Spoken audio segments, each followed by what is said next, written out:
Hello, I'm your host, Kristen Wolosinovich, and this is our podcast, Hope for Flint. And I'm here with my gorgeous co-host, Lisa Metropolis. Thank you, Kristen. Thank you. I'm so excited. This is great. I love this. We get so excited for Hope for Flint. Absolutely. Well, it's exactly It's as our it home. sounds. Yep. It's our heart. Yep. It's our passion. So every time we do a Hope for Flint podcast, in that hot seat is hope, help, light, and energy. Absolutely. And without further ado, it's my honor and privilege to introduce Executive Director. It's kind of fancy, Very fancy. right? Of Gear Up to Lead, Winston Studi. Well, thank you. Thanks for having me. And I'll use that title probably once a month. Oh, Hi, okay. Winston. You need Kristen to introduce you Yes, to everyone if you meet. That's what I'm saying, Shake Winston. hands If with, you yeah. need me to shadow you a little bit for your intro when you walk Yeah. into a building, I can do that. That's no problem. So this program, Gear Up to Lead, I'm going to start with you. But before you start, I'm going to preface how passionate we are here at Hope for Flint for what you do. So with that being said, go ahead and tell us a little bit about your organization. Well, Gear Up to Lead is a leadership development group that was started 4 or 5 years ago by Dr. Adam Hartley, who's now superintendent of Fenton Schools. That's right, Dr. Adam Hartley, and he was previously with Swartz Creek, correct? Right. So he went Okay. Swartz Creek, Gear Up to Lead when he founded it. And then we got offered that position in Fenton. We needed a director of Gear Up to Lead, and that's when I came in. And So this was his brainchild. He Correct. passed the baton to you, someone he trusts to take care of his child. Go ahead. I'll Correct. let you talk, maybe. So the mission is to change mindsets from defeatist to determined by teaching our 4 gear concepts: growth mindset, empathy, action, and responsibility. And we were doing that through our academy, I'll get to in a minute, which is our primary program, Gear Up Academy, our conference, Gear Up for Success, and then a curriculum that we developed that teaches growth mindset and the other 3 concepts.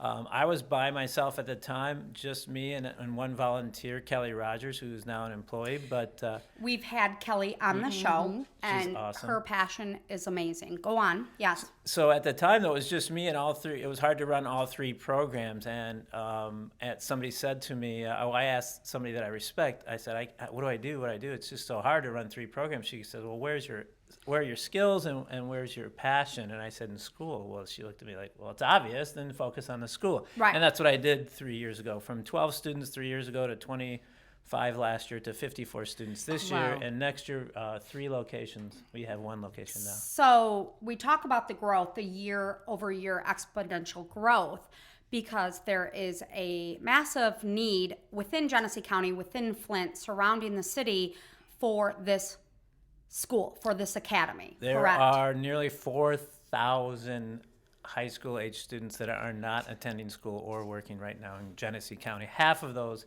in Flint, so 2,000 in Flint. So Wow. for Dr. Hartley's vision, he saw this massive number. Okay, those numbers are staggering. They're staggering. Yeah. And he saw a need and he created it. And now what's happened is it launched with you, and now it's added with Kelly, and now you're seeing probably exponential, tremendous growth. So it's only, in my mind, right, Lisa? I mean, you can maybe add a little bit. It's going to continue to grow because it's a trend. Am I wrong? It's a trend. It's a academy that's a trend. Are you? It's continuing. So there's a lot of focus right now in On Flint on alternative alternative education. options. Absolutely. There we go. So let's talk about that. This is one of those. So our student base comes from 3 different places. Okay. Because we run our school through Fenton area public schools. Okay. We actually take kids from Fenton. The majority of those are suffering from severe anxiety issues like that.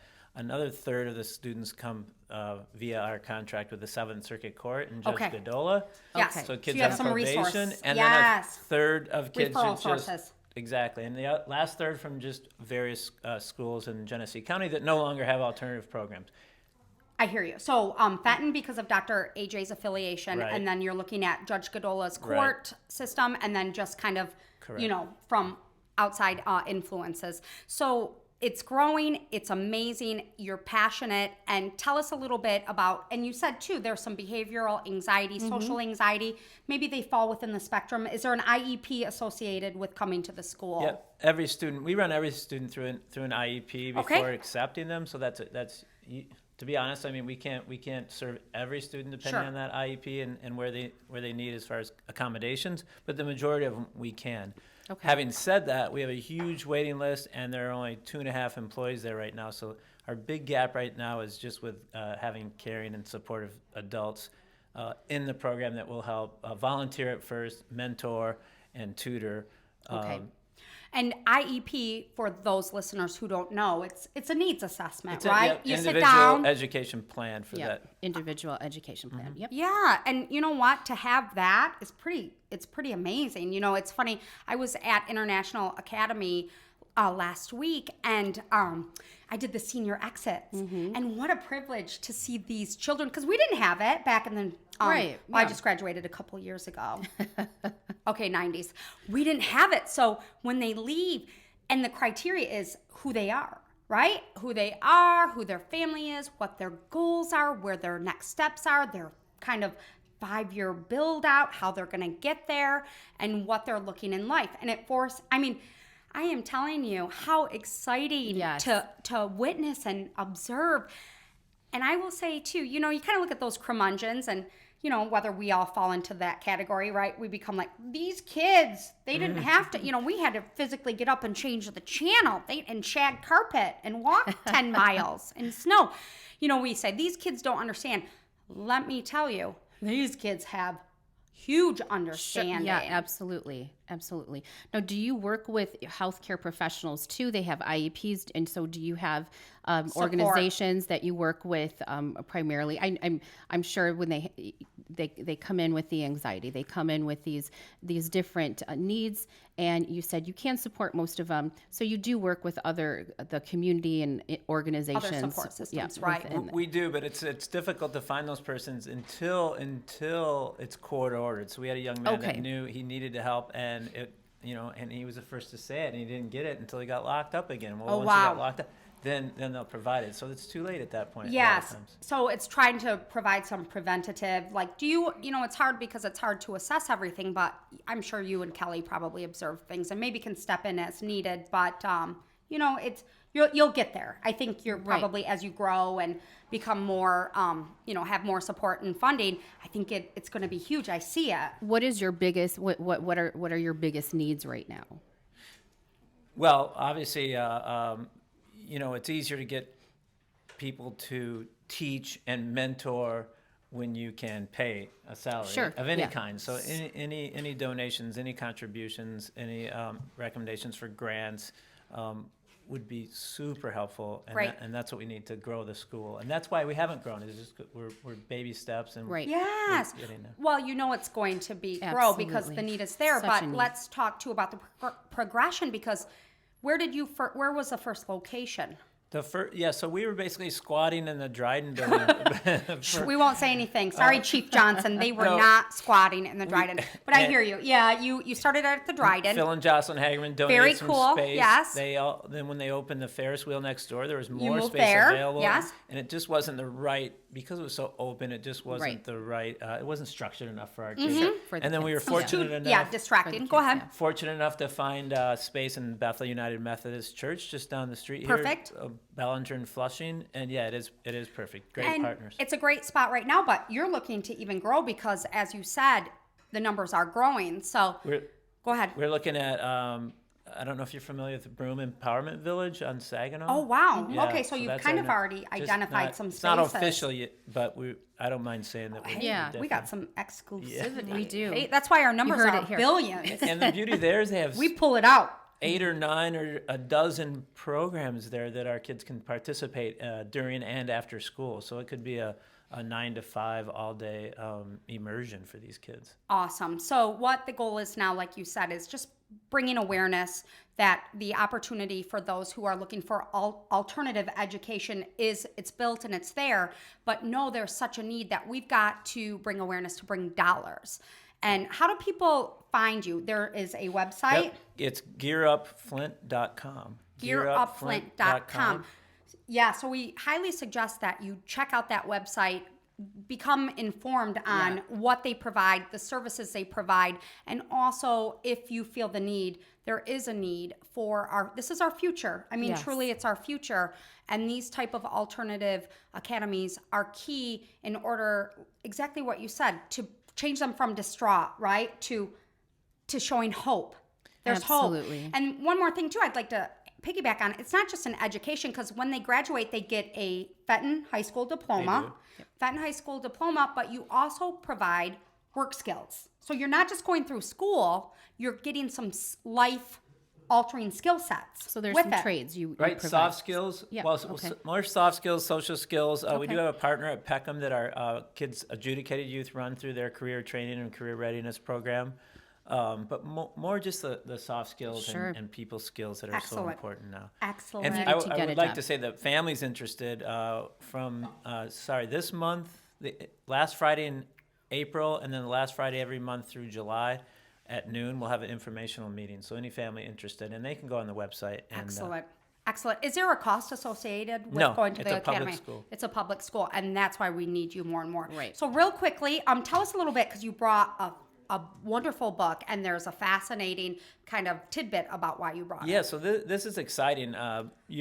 4 years ago, Adam Hartley contacted the author of American Sniper and wanted him to come speak at one of our conferences. And the author, Jim DeFelice, yes, he could not attend, but 3 years later, he called me and said, "Hey, I'm writing a book post the murder of Chris Kyle." Yes. You remember the sniper? So the movie starring Bradley Cooper, which was Correct. huge. And this is a book, and it's written by his wife, and it's got also with, like you said, Jim, who contacted you, co-wrote it with her. The sniper's wife wanted to, obviously she was in a place of darkness after that murder, and she wanted to shine light on the good things that were happening in the country. And you are that's one what of it's them. about. High five. That's wonderful. You are hope. You are hope, not just for Flint. Wonderful. You are hope for everyone, and that's what we love about you. So Thank you. that's why we want to scream from the mountaintops. Winston Studi, Executive Director, Gear Up to Lead, which is the overall organization, but year over year, I know it's going to be benchmark across the country for these children who really are our future. So once again, we need dollars, people. Always look for more information on what you're doing. Gear Up Flint. Please check the website. Please reach out to us through social media. Any questions you may have, because this is a very important core value of ours at Hope for Flint. It's our city. Education, our children, our education, and lifting them up. Thank you. Lisa, did you have anything to add for Winston? I'm so happy that you're here, and I'm so happy to be able to talk about this program that you have. I just personally want to add, I know Kristen has worked with you a lot. I will put my money where my mouth is. I will be volunteering. Thank you. And I am calling as many people in the community to come and volunteer at this wonderful organization. Thank you. Thank you very much. Thank you for your work, and thank you to Kelly. Both it's your work, it's your passion, it's your mission, and it's not easy. So but it's probably more fulfilling than anything we could ever describe. Right. Yeah, so thank you. All right, Winston Studi, thank you. Only the beginning. Kelly will be next. We won't make you come. Kelly loves that. So, and then also, this is also something very passionate for Dr. Nita as well, who is a big figure in Hope for Flint as well. So she's behind all the magic as well. So big thank you to Dr. Nita. Okay, Lisa Metropolis, as always. Thank you. We are very lucky, aren't we? We are. Thank you to our viewers and listeners. This has been Hope for Flint.